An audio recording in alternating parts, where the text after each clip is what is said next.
بسم اللہ الرحمن الرحیم۔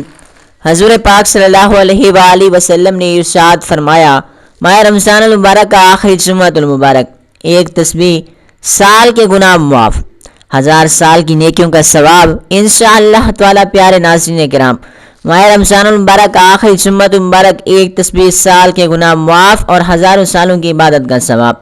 جو شخص ماہ رمضان المبارک کے آخری جمعہ ایک تسبیح پڑھے گا، اسے معاف فرما دیے جائیں گے اور اسے 1000 سال کی عبادت کا ثواب بھی دیا جائے گا۔ نبی پاک صلی اللہ علیہ وآلہ وسلم نے فرمایا، ناظرین کرام، گناہ سے صدقے دل سے توبہ کرنے والا اس شخص کی طرح پاک و صاف ہو جاتا ہے جس نے کوئی گناہ کیا ہی نہ ہو۔ ہر ابن آدم انسان زیادہ خطا کار ہے، لیکن اللہ تعالیٰ کے نزدیک ایک بہترین خطا کار وہ ہے جو کثرت سے توبہ کرنے والا ہو۔ ہر شخص گنہگار ہوتا ہے، جانے انجانے میں انسان بہت سے گناہ کر بیٹھتا ہے۔ گناہوں کی تلافی کے لیے ضروری ہے کہ اللہ رب العزت کی طرف رجوع کیا جائے، توبہ اور استغفار کیا جائے اور ایسے اعمال کیے جائیں جو نہ صرف ہمارے گناہوں کو مٹا دیں بلکہ ان گناہوں کو نیکیوں میں بھی بدل دیں۔ گناہوں کی بخشش کا سب سے بڑا سبب صدقہ دل سے توبہ کرنا اور اللہ رب العالمین سے اپنے گناہوں کی معافی کو طلب کرنا ہوتا ہے۔ ارشاد باری تعالیٰ کا مفہوم ہے کہ اے ایمان والو، تم اللہ کے سامنے سچی اور خالص توبہ کرو۔ قریب ہے کہ تمہارا رب تمہیں گناہ سے مٹا دے اور تمہیں ان جنتیوں میں داخل کر دے جن کے نیچے نہریں جاری ہیں۔ توبہ کا مطلب یہ ہے کہ بندہ اللہ تعالیٰ کے سامنے اپنے گناہوں پر ندامت کا اظہار کرے، معافی طلب کرے اور آئندہ نہ کرنے کا عزم کرے اور نیک اعمال کے ذریعے ان کا مداوی کرنے کی کوشش کرے۔ ارشاد باری تعالیٰ کا مفہوم ہے، جو شخص توبہ کرے، ایمان لے آئے اور نیک اعمال کرے تو اللہ ایسے لوگوں کے گناہوں کو نیکیوں سے بدل دے گا۔ اللہ بڑا معاف کرنے والا، نہایت ہی مہربان ہے۔ قرآن مجید میں فرمان الہی کا مفہوم ہے کہ جو لوگ ایمان لائیں اور نیک اعمال کرتے رہیں تو ہم ضرور بالضرور ان کے گناہوں کو مٹا دیں گے اور انہیں ان کے نیک اعمال کا بہترین بدلہ دیں گے۔ یہ آیت اس بات پر دلیل ہے کہ جو مومن سچا ایمان رکھتا ہے اور اس کے ساتھ نیک اعمال بھی کرتا رہتا ہو، اللہ تعالیٰ اس کے گناہوں کو مٹا دیتا ہے۔ بے شک دلوں کا سکون تو بس اللہ کے ذکر میں ہے، اس لیے سکون قلب کے لیے اللہ تعالیٰ کی عبادت و قرآن پاک کی تلاوت کر کے خود کو تر و تازہ اور پرسکون محسوس کرتا ہے۔ اس کے علاوہ اللہ سبحانہ وتعالیٰ نے شیاطین، جنات اور مختلف قسم کی دیگر مخلوقات سے محفوظ رہنے کے لیے بھی مختلف صورتوں اور آیات کا حوالہ دیا۔ حتیٰ کہ انسان کے رزق میں وسعت، برکت اور کشادگی کے لیے بھی اللہ سبحانہ وتعالیٰ نے سینکڑوں آیات مترادف کرائیں جو کہ اس کلام پاک یعنی قرآن مجید میں موجود ہیں۔ اس طرح سے اللہ سبحانہ وتعالیٰ نے اپنی وحدانیت کا تعارف بھی اسی کلام پاک کے ذریعے سے انسانوں تک پہنچایا، جس کے ذریعے لوگ اللہ تبارک و تعالیٰ کو واحد و یکتا جان پائے اور اس کو قادر مطلق جان کر اس کی عبادت کرتے چلے آتے ہیں۔ ناظرین ایک محترم انسان، اس ویڈیو میں ہم آپ کو نبی مکرم صلی اللہ علیہ وآلہ وسلم کی احادیث کی روشنی میں قرآن پاک کی ایک ایسی خوبصورت آیات کے بارے میں بتائیں گے کہ جن کو پڑھنے سے ثواب ملے گا ہی، لیکن ثواب کے علاوہ ان کے ایسے فوائد بھی بتائیں گے کہ جو حدیث پاک کی روشنی میں بے مثال ہیں۔ حدیث میں آتا ہے کہ اس تسبیح کو اپنے روزمرہ کی زندگی میں شامل کرنے سے جنت واجب ہوتی ہے۔ انسان قیامت تک آنے والے بڑے بڑے فتنوں سے محفوظ رہتا ہے۔ انسان کی تمام تنگ دستیاں، پریشانیاں اور مشکلات اس تسبیح کی تلاوت کے برکت سے جاتی رہتی ہیں۔ ان کی تلاوت کی برکت سے مال و دولت کی ایسی ریل پیل ہوتی ہے کہ اس کے اثرات سے انسان کی نسلیں سنور جاتی ہیں۔ ناظرین محترم، اگر آپ لوگ یہ چاہتے ہیں کہ اللہ کی پاک ذات آپ سے خوش ہو جائے، آپ کی نسلوں کو آباد فرما دے، تو قرآن پاک کی اس آیت کا خاص وظیفہ آپ کو بتائیں گے، لہٰذا اس ویڈیو کو آخر تک ضرور دیکھے گا تاکہ آپ کو پورے وظیفے کی سمجھ آ سکے۔ تو ناظرین کرام، قرآن پاک کی اس آیت کو اپنی زندگی میں شامل کر لیجیے، کیونکہ اللہ رب العزت کی ذات جب دینے پر آتی ہے تو نہ شکلیں دیکھتی ہے نہ اعمال دیکھتی ہے۔ تو رب کی ذات جس بندے سے راضی ہو جائے تو اس بندے کی نسلوں کو آباد فرما دیتی ہے۔ لہٰذا اگر آپ بھی اپنی نسلوں کو آباد کرنا چاہتے ہیں، اپنے گھر سے بے سکونی کا خاتمہ چاہتے ہیں، اپنے گھروں میں رزق مال دولت کی ریل پیل چاہتے ہیں تو یہ وظیفہ کسی صورت مت چھوڑنا، کیونکہ یہ وظیفہ انتہائی آسان و مسرب ہے، اور اللہ کی قدرت کو خود اپنی آنکھوں سے انشاءاللہ اترتا ہوا دیکھو گے کہ کیسے آپ کے اوپر اللہ سبحانہ و تعالیٰ کرم نوازیاں ہونا شروع ہو جاتی ہیں۔ ناظرین محترم، آج کی اس ویڈیو میں جو وظیفہ بتایا جا رہا ہے، یوں سمجھ لیجیے کہ یہ سارے وظائف کا سردار وظیفہ ہے، اور اس کو شروع کرنے سے انشاءاللہ تعالی آپ پر بہت جلد اللہ کی خاص رحمتیں نازل ہونا شروع ہو جائیں گی، اور آپ کے تمام بگڑے کام بنتے چلے جائیں گے، اور اس عمل کو کرنے سے زندگی میں آسانیاں پیدا ہونا شروع ہو جاتی ہیں، اور اس عمل کو کرنے کی زندگی سے مشکلات ختم ہونا شروع ہو جاتی ہیں۔ محترم ناظرین، جو شخص یہ 7 کلمات پڑھتا ہے، ماہ رمضان المبارک کے آخری جمعے کو جو شخص یہ تسبیح پڑھے گا، اس کے 1000 سال کے گناہ معاف اور 1000 سال کی عبادت کا ثواب انشاءاللہ تعالیٰ اس کو ملے گا۔ اللہ تعالیٰ اس سے بے پناہ محبت کرتا ہے۔ ناظرین، اللہ تعالیٰ اپنے جن بندوں سے محبت کرتا ہے، جنہیں اپنے قریب کرنا چاہتا ہے، جنہیں اپنے پسندیدہ بندوں میں شامل کرنا چاہتا ہے، تو اللہ تعالیٰ انہیں یہ 7 کلمات پڑھنے کی توفیق دیتا ہے۔ جو یہ 7 کلمات پڑھے گا یا انہیں یاد کرے گا، وہ اللہ کے پسندیدہ بندوں میں شامل ہوگا، اور 1000 سال کے گناہ اس کے معاف ہو جائیں گے، اور 1000 سال کی اس کی نیکیوں کا ثواب اس کو مل جائے گا۔ خاص طور پر ماہ رمضان المبارک کے آخری جمعے کے دن ان کلمات کو لازمی پڑھیے گا۔ یہ کلمات پڑھنے سے اللہ تعالیٰ کی رحمتیں اور برکتیں نازل ہوتی ہیں۔ ماہ رمضان المبارک کے آخری جمعہ یہ 7 کلمات پڑھیں۔ ذکر الہی دراصل قرب الہی کی خاطر اللہ کو یاد کرنے کا نام ہے، یعنی زبان پر حمد و تسبیح و تکبیر و تحلیل کے کلمات کا جاری رہنا۔ ارشاد باری تعالیٰ کا مفہوم ہے، تم مجھ کو یاد کرو، میں بھی تم کو یاد کروں گا، میرا شکر ادا کرو، ناشکری نہ کرو۔ ذکر کی فضیلت سے بڑھ کر اور کیا ہوگی کہ خود اللہ سبحانہ و تعالیٰ بھی یاد کرے گا۔ پھر ارشاد باری تعالیٰ ہے کہ شکر کرو، ناشکری نہ کرو۔ شکر کا مطلب ہے کہ اللہ تعالیٰ کی دی ہوئی نعمتوں اور خدا داد صلاحیتوں اور قوتوں کا اعتراف کرنا، زبان سے تعریفی کلمات کا ادا کرنا، ان قوتوں اور صلاحیتوں کو اللہ کی نافرمانی میں صرف کرنا، اللہ کی ناشکری یعنی کفران نعمت سے جس سے بچنے کا حکم دیا گیا۔ یہاں پر ذکر اور شکر کا حکم ایک ساتھ دیا گیا ہے، دونوں میں بہت مشابہت و مناسبت ہے۔ اللہ رب العزت کی حمد و ثنا و تسبیح و تحلیل میں شکر کے کلمات بھی پنہا ہیں۔ ذکر الہی دائمی عبادت ہے، جیسا کہ سورۃ آل عمران میں ارشاد باری تعالیٰ کا مفہوم ہے کہ ذکر الہی مومن کا وصف امتیاز ہے۔ ایک اور جگہ فرمان الہی کا مفہوم ہے، باکثرت اللہ کا ذکر کرو، بہت ممکن ہے کہ فلاح نصیب ہو جائے۔ حضرت عمر رضی اللہ تعالیٰ عنہ نے رسول اللہ صلی اللہ علیہ وآلہ وسلم سے پوچھا، یا رسول اللہ صلی اللہ علیہ وآلہ وسلم، ہم کون سا مال جمع کریں؟ آپ صلی اللہ علیہ وآلہ وسلم نے فرمایا، ذکر کرنے والی زبان، شکر کرنے والا دل۔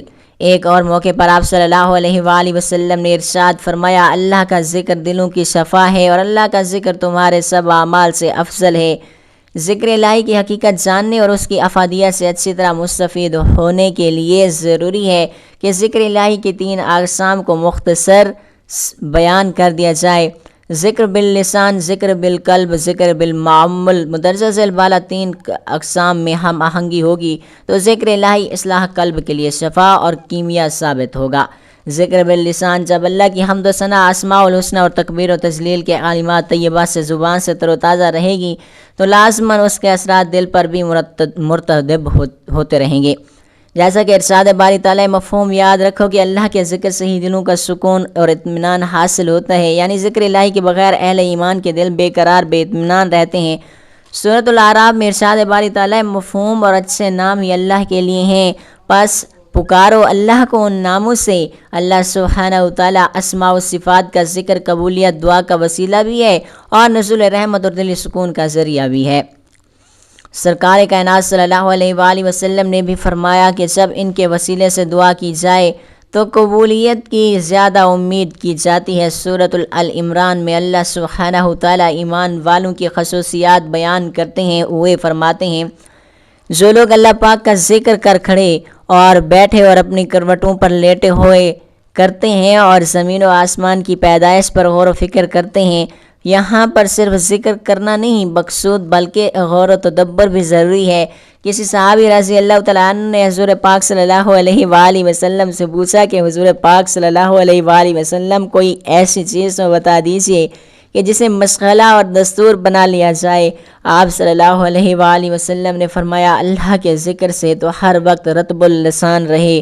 ذکر بالقلب، ذکر قلبی یہ ہے کہ دل و دماغ میں اللہ کی معرفت و خشیت اور عبادت و محبت شعوری طور پر موجود ہو۔ قلب سلیم کی یہی صفات ذکر الہی کا منبع اور سرچشمہ ہیں۔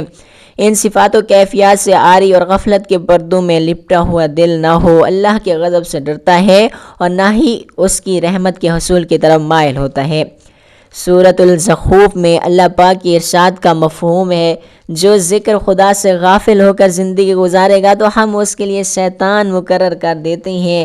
حضور سرور کائنات صلی اللہ علیہ وآلہ وسلم کا ارشاد مبارک ہے، اللہ تعالیٰ غافل دلوں کو زبانی دعا قبول نہیں کرتا۔ حضور پاک صلی اللہ علیہ وآلہ وسلم نے حضرت معاذ رضی اللہ تعالیٰ عنہ کو یہ دعا بہت اہتمام سے سکھائی اور ہر نماز کے بعد پڑھنے کی تاکید فرمائی۔ الہی مجھے مدد دے کہ میں آپ کی یاد، آپ کا شکر اور بہترین عبادت کروں۔ ایک بزرگ کے پاس ایک شخص نے رزق کی تنگی کی شکایت کی تو انہوں نے فرمایا کہ ماہ رمضان المبارک کے آخری جمعے 100 بار پڑھو سبحان اللہ و بحمدہ تو سمندر کی چاک کے برابر بھی گناہ ہوں گے تو وہ بھی معاف ہو جاتے ہیں۔ سبحان اللہ و بحمدہ میزان کو بھروسہ بھر دیتا ہے اور باقی کو الحمدللہ بھر دیتا ہے۔ قرآن و حدیث میں اللہ کی حمد و پاکی بیان کرنے کا بار بار حکم دیا گیا ہے، لہٰذا مذکورہ کلمہ سبحان اللہ و بحمدہ سبحان اللہ العظیم چونکہ اللہ تبارک و تعالیٰ کی حمد اور پاکی بیان کرنے پر مشتمل ہے، اس لیے اس کے پڑھنے سے قرآن و حدیث کے ان تمام امور کی بجا آوری لازم آنے کے ساتھ ساتھ ان کلمات کے کہنے والا ان تمام فضائل کا مستحق بنتا ہے جو عمومی طور پر اللہ تعالیٰ کی پاکی اور حمد بیان کرنے کے بارے میں وارد ہوئے ہیں۔ رسول اللہ صلی اللہ علیہ وآلہ وسلم نے فرمایا کہ 2 کلمات ایسے ہیں کہ جو اللہ تعالیٰ کو بہت زیادہ محبوب ہیں، یعنی کہ ان کا کہنا یا پڑھنے والا اللہ کو بہت زیادہ محبوب ہے، زبان پر بہت ہلکے یعنی ان کا پڑھنا آسان، اعمال کے ترازو میں بہت وزنی۔ وہ کلمے یہ ہیں سبحان اللہ و بحمدہ سبحان اللہ العظیم۔ رسول اللہ صلی اللہ علیہ وآلہ وسلم نے فرمایا کہ جو شخص بھی سبحان اللہ و بحمدہ ایک دن میں 100 مرتبہ پڑھے گا تو اس کے صغیرہ اور کبیرہ گناہ مٹا دیے جائیں گے، چاہے اس کے گناہ سمندر کی چاک کے برابر ہی کیوں نہ ہوں۔ رسول اللہ صلی اللہ علیہ وآلہ وسلم نے فرمایا کہ جو شخص پھر صبح شام سبحان اللہ و بحمدہ 100 مرتبہ پڑھے تو قیامت کے دن اس سے افضل عمل کسی کا نہیں ہوگا سوائے اس شخص کے جس نے اس کے برابر یا اس سے زیادہ ان کلمات کو پڑھا ہوگا۔ حضرت جویریہ رضی اللہ تعالیٰ عنہما بیان کرتی ہیں کہ حضور نبی کریم صلی اللہ علیہ وآلہ وسلم صبح کی نماز پڑھنے کے بعد صبح ہی ان کے پاس سے چلے گئے اور وہ اس وقت اپنی نماز کی جگہ پر بیٹھی تھیں۔ پھر آپ دن چڑھے تشریف لائے اور وہ وہیں بیٹھی ہوئی تھیں۔ آپ صلی اللہ علیہ وآلہ وسلم نے فرمایا کیا جس وقت سے میں تم کو چھوڑ کر گیا ہوں تم اسی طرح بیٹھی ہوئی ہو؟ حضرت جویریہ رضی اللہ تعالیٰ عنہ نے عرض کیا جی، تو نبی کریم نے فرمایا میں نے تمہارے بعد یعنی تم سے جدا ہونے کے بعد 4 ایسے کلمات 3 بار کہے ہیں کہ جو کچھ تم نے صبح سے اب تک پڑھا اگر اس کا ان کلمات کے ساتھ وزن کرو تو ان کلمات کا وزن زیادہ ہوگا۔ وہ کلمات یہ ہیں سبحان اللہ و بحمدہ وعدد خلقہ و رضاء نفسہ وزنۃ العرش و مدار الکلمات، یہ اللہ کی حمد و تسبیح ہے اور اس مخلوق کی تعداد اور اس کی رضا اس کے عرش کے وزن اور اس کے کلمات کی سیاہی کے برابر۔ حضرت جابر رضی اللہ تعالیٰ عنہ سے مروی ہے کہ حضور نبی کریم صلی اللہ علیہ وآلہ وسلم نے فرمایا جس نے کہا سبحان اللہ و بحمدہ اس کے لیے جنت میں کھجور کا ایک درخت لگا دیا گیا۔ رسول اللہ صلی اللہ علیہ وآلہ وسلم نے ایک دن صحابہ اکرام رضوان اللہ علیہم اجمعین سے فرمایا کہ سبحان اللہ و بحمدہ 100 مرتبہ پڑھو، جس نے اسے 1 مرتبہ پڑھا اس کے لیے 10 نیکیاں لکھی جائیں گی، اور جس نے اسے 10 مرتبہ پڑھا اس کے لیے 100 نیکیاں لکھی جائیں گی، اور جس نے اسے 100 مرتبہ پڑھا اس کے لیے 1000 نیکیاں لکھی جائیں گی، اور جو زیادہ سے زیادہ پڑھے گا تو اللہ رب العزت بھی اسے زیادہ سے زیادہ عطا کریں گے، اور جو اللہ رب العزت سے بخشش طلب کرے گا تو اللہ رب العزت اسے بخش دیں گے۔ لا حول ولا قوت الا باللہ۔ حضور نبی کریم صلی اللہ علیہ وآلہ وسلم نے فرمایا لا حول ولا قوت الا باللہ دنیا اور آخرت کی بیماریوں کی دعا ہے، جن میں سب سے ادنی بیماری غم ہے، چاہے دنیا کا ہو یا آخرت کا ہو۔ یہ بہت ہی بابرکت کلمہ ہے، جو کوئی بھی بندہ ہمیشہ اس کلمے کو پڑھتا ہے اس پر رزق کی بارش برستی ہے، ہر بلا سے محفوظ رہتا ہے، اللہ تعالیٰ خوش ہو کر سب گناہ معاف فرما دیتا ہے۔ اللہ تعالیٰ کے سامنے اظہار عاجزی اور انکساری اور سب کو اللہ تعالیٰ کے سپرد کرنے کی تعلیمات میں نبی کریم صلی اللہ علیہ وآلہ وسلم کے صحابہ اکرام کو کی ہوئی نصیحتیں بھی شامل ہیں۔ صحابہ ان پر دل و جان سے عمل کرتے، اٹھتے بیٹھتے اس میں رنگے رہتے۔ آپ صلی اللہ علیہ وآلہ وسلم نے ابو موسیٰ رضی اللہ تعالیٰ عنہ کو فرمایا تھا کہ تم لا حول ولا قوت الا باللہ نیکی کرنے کی طاقت و برائی سے بچنے کی ہمت اللہ پاک کے بغیر ممکن نہیں کہا کرو، کیونکہ یہ جنت کے خزانوں میں سے ایک خزانہ ہے۔ اس ذکر کی وجہ سے بندے کو یہ یقین محکم ہو جاتا ہے کہ وہ خود یا کوئی اور ایک حالت سے دوسری حالت میں منتقل ہونے کی ذاتی طاقت کا حامل نہیں ہے۔ بندہ اپنا کوئی بھی کام تنہا مکمل نہیں کر سکتا۔ کسی بھی ہدف کو پانے کے لیے انتہائی مضبوط بلند و بالا قدرت والی ذات باری تعالیٰ کی جانب سے قوت کا ملنا ضروری ہے۔ اس ذکر میں انسان اپنی حقیقی کم مائنگی اور ناتوانائی کو اپنے پروردگار کے سامنے رکھتا ہے۔ انسان یہ بھی کہتا ہے کہ اسے اپنے غالب و زبردست خالق کی ہر قوت اور ہر لمحہ ضرورت ہوتی ہے۔ جس وقت یہ ذکر انسانی زبان پر جاری ہو تو عین اسی وقت دل عظیم الشان ذات کی وحدانیت کا اقرار کر رہا ہوتا ہے۔ اسی سے مدد، کامیابی، تنگی سے نکلنے کا راستہ اور خوشحالی طلب کی جاتی ہے۔ فرمان باری تعالیٰ ہے کہ ان قریب اللہ تعالیٰ مشکل کے بعد آسانی فرما دے گا، اور امام ابن قیم رحمۃ اللہ فرماتے ہیں کہ مشکلات کا مقابلہ کرنے اور مصیبتیں جھیلنے کے لیے اس لا حول ولا قوت الا باللہ کے ذکر کی تاثیر حیران کر دینے والی ہے۔ نیز بادشاہ اور باراب شخصیت کے سامنے جانے اور پرخطر امور میں بھی یہ ذکر مؤثر ہے۔ اوف بن مالک کے بیٹے سالم کو دشمنوں نے قید کر لیا تو وہ نبی کریم صلی اللہ علیہ وآلہ وسلم کے پاس آئے اور کہا کہ اللہ کے رسول صلی اللہ علیہ وآلہ وسلم، میرے بیٹوں کو دشمنوں نے قید کر لیا، گھر میں بھی فاقہ کشی ہے۔ اور اس پر رسول اللہ صلی اللہ علیہ وآلہ وسلم نے فرمایا، آل محمد کے پاس بھی کل شام تک صرف ایک ہی مد دونوں ہاتھوں کے بھرنے کے برابر غلہ تھا۔ تقوی الہی اختیار کرو اور صبر سے کام لو، اور لا حول ولا قوت الا باللہ کثرت سے کہو۔ ایک اور روایت میں یہ بھی ہے کہ آپ صلی اللہ علیہ وآلہ وسلم نے انہیں اور ان کے بیٹے کی ماں کو بھی کثرت سے اس کا ذکر کا حکم دیا۔ اس پر انہوں نے عمل کیا۔ اوف بن مالک رضی اللہ تعالیٰ عنہ اپنے گھر ہی میں تھے کہ ان کا بیٹا واپس آ گیا اور دشمنوں کو پتہ بھی نہ چلا۔ ساتھ میں وہ دشمن کے اونٹ بھی اپنے والد کے پاس لے آیا۔ ان دنوں ان کی مالی حالت بھی پتلی تھی، اس کے باوجود وہ رسول اللہ صلی اللہ علیہ وآلہ وسلم کے پاس آئے اور بیٹے کے بارے میں خیر بتلائی، اور یہ بھی بتلایا کہ وہ ساتھ میں دشمن کے اونٹ بھی لے کر آیا ہے۔ اور آپ صلی اللہ علیہ وآلہ وسلم نے انہیں فرمایا کہ تمہیں اختیار ہے کہ ان کا جو مرضی کرو، جیسا تم اپنے اونٹوں کے ساتھ کرتے ہو۔ اس پر آیت نازل ہوئی، اور جو اللہ سے ڈرے تو اللہ اس کے نکلنے کا راستہ بنا دیتا ہے، اور وہ اسے ایسی جگہ سے رزق عطا فرماتا ہے جہاں سے اسے کبھی بھی گمان بھی نہیں ہوتا ہے۔ مسلمانوں، ہر وقت ہر آن اس عظیم ذکر کی ابتدا کرو، ظاہر قلبی کے ساتھ زبان سے اسے پڑھو، اور اپنی حالت سے اس ذکر کی تصدیق پیش کرو، کیونکہ اس کے فوائد و فضائل بہت زیادہ ہیں۔ رسول اللہ صلی اللہ علیہ وآلہ وسلم کا فرمان عالی شان ہے، اس دھرتی پر کوئی بھی شخص لا الہ الا اللہ واللہ اکبر سبحان اللہ والحمد للہ ولا حول ولا قوت الا باللہ، اللہ کے سوا کوئی معبود برحق حقیقی نہیں ہے، اللہ بہت بڑا ہے، اللہ پاک ہے، یہ تمام تعریفیں اسی کے لیے ہیں۔ نیکی کرنے کی طاقت اور برائی سے بچنے کی ہمت اللہ کے بغیر ممکن نہیں کہے تو اس کے سارے گناہ معاف کر دیے جاتے ہیں، چاہے سمندر کی جھاگ کے برابر ہی کیوں نہ ہوں۔ یہ ذکر بندے کے لیے بھلائی، خیر اور بندے کے مال و متاع کے تحفظ کا باعث بھی ہے۔ رسول اللہ صلی اللہ علیہ وآلہ وسلم کا فرمان ہے کہ جو شخص گھر سے نکلتے ہوئے کہیں بسم اللہ توکلت علی اللہ ولا حول ولا قوۃ الا باللہ، اللہ کے نام سے شروع کرتا ہوں اور اللہ تعالیٰ پر بھروسہ رکھتا ہوں، نیکی کرنے کی طاقت اور برائی سے بچنے کی ہمت اللہ کے بغیر ممکن نہیں، تو اس سے کہا جاتا ہے تمہارے لیے اللہ کافی ہے، تمہیں محفوظ کر دیا گیا ہے اور تمہاری رہنمائی کر دی گئی ہے، شیطان اس سے دور ہٹ جاتا ہے۔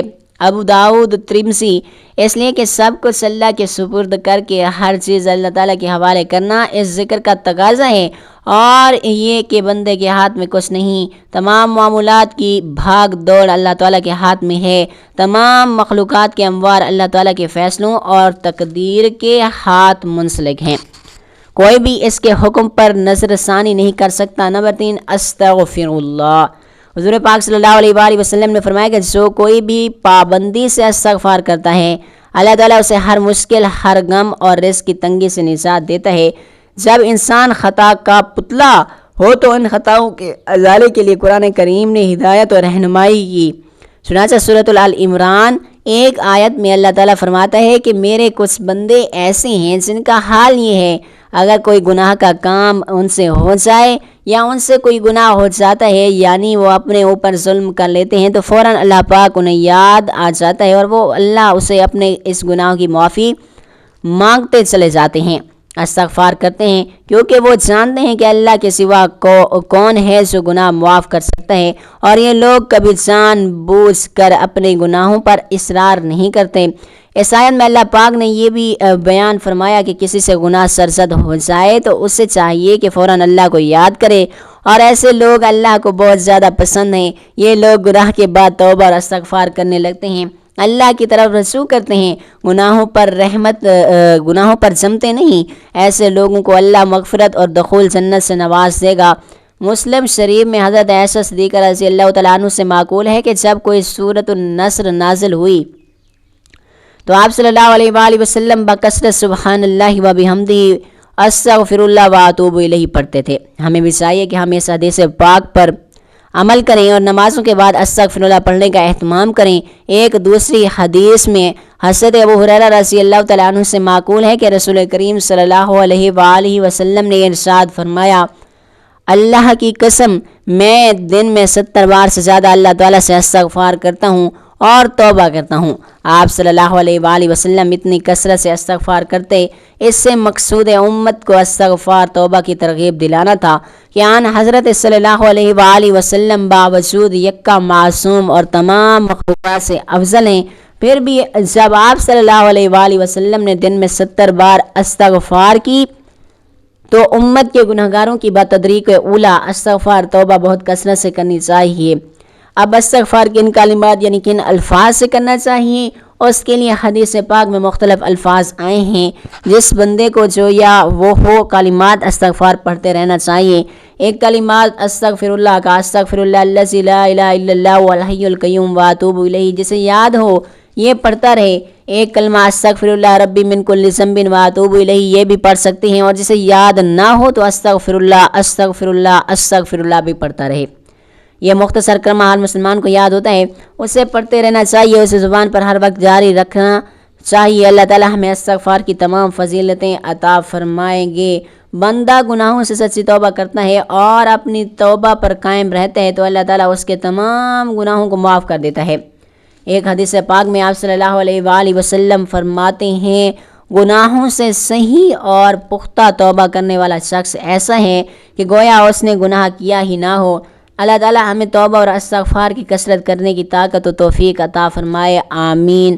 بسم اللہ صلی اللہ علیہ محمد۔ جو شخص درود شریف پڑھتا ہے اللہ تعالیٰ اس پر ایک فرشتہ مقرر کر دیتا ہے کہ جو اسے غیبت کرنے سے روکتا ہے، اور اللہ تعالیٰ لوگوں کو اس کی غیبت کرنے سے بھی روک دیتا ہے۔ نبی اکرم صلی اللہ علیہ وآلہ وسلم جب مسجد میں داخل ہوتے تو یہ دعا پڑھتے، بسم اللہ اللہم صلی علی محمد، اللہ کے نام کے ساتھ ہے اللہ محمد مصطفیٰ صلی اللہ علیہ وآلہ وسلم پر رحمت نازل فرما۔